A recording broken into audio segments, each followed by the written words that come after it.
ചേരയെ തിന്നുന്ന നാട്ടിൽ ചെന്നാൽ അതിൻ്റെ നടുമുറി കഴിക്കണമെന്നുള്ള പഴമൊഴി നമുക്കറിയാം.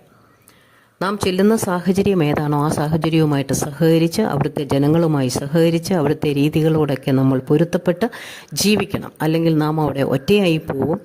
നമ്മളെ ജനങ്ങൾ വിഡ്ഢികൾ എന്ന് വിളിച്ചെന്ന് വരാം. എന്നാൽ ദൈവമക്കൾ എവിടെയായിരുന്നാലും ദൈവത്തിൻ്റെ വഴിയിൽ നടക്കണമെന്നാണ് ദൈവം ആഗ്രഹിക്കുന്നത്.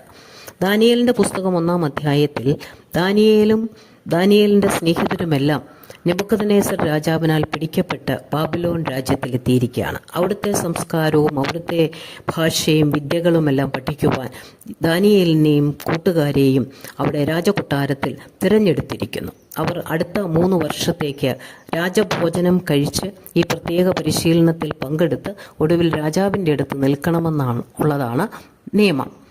അതിൻ്റെ നടുവിൽ ദാനിയേൽ ഒരു തീരുമാനമെടുത്തു. ദാനിയേൽ 1:8 പറഞ്ഞിരിക്കുന്നു, എന്നാൽ രാജാവിൻ്റെ ഭോജനം കൊണ്ടും അവൻ കുടിക്കുന്ന വീഞ്ഞുകൊണ്ടും തന്നെത്താൻ അശുദ്ധമാക്കുകയില്ല എന്ന് ദാനിയേൽ ഹൃദയത്തിൽ നിശ്ചയിച്ചു.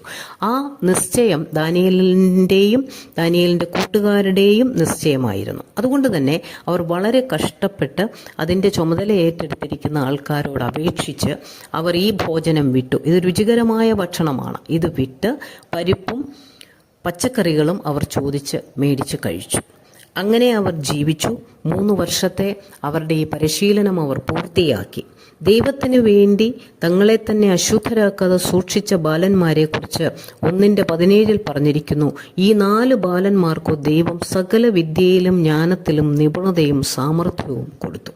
അപ്പോൾ ദൈവത്തിനു വേണ്ടി തീരുമാനമെടുത്തവർക്ക് വേണ്ടി ദൈവം പ്രവർത്തിക്കുന്നതാണ് നാം ഇവിടെ കാണുന്നത്. 20-ാം വാക്യത്തിൽ വരുമ്പോൾ അവിടെ പറഞ്ഞിരിക്കുന്നു, രാജാവ് അവരോട് ജ്ഞാനവിവേക സംബന്ധമായി ചോദിച്ചതിലൊക്കെയും അവരെ തൻ്റെ രാജ്യത്തെല്ലായിടവുമുള്ള സകല മന്ത്രവാദികളിലും ആഭിചാരകന്മാരിലും 10 ഇരട്ടി വിശിഷ്ടരെന്ന് കണ്ടു. അപ്പോൾ അവർ ഏറ്റവും മിടുക്കരാണെന്ന് കാണുവാനായിട്ട് ഇടയായിത്തീർന്നു.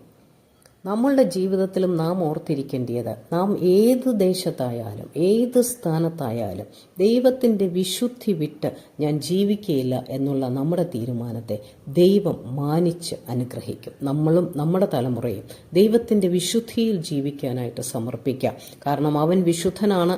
ശുദ്ധീകരണം കൂടാതെ ആർക്കും ദൈവത്തെ കാണുവാനായിട്ട് കഴിയുകയില്ല.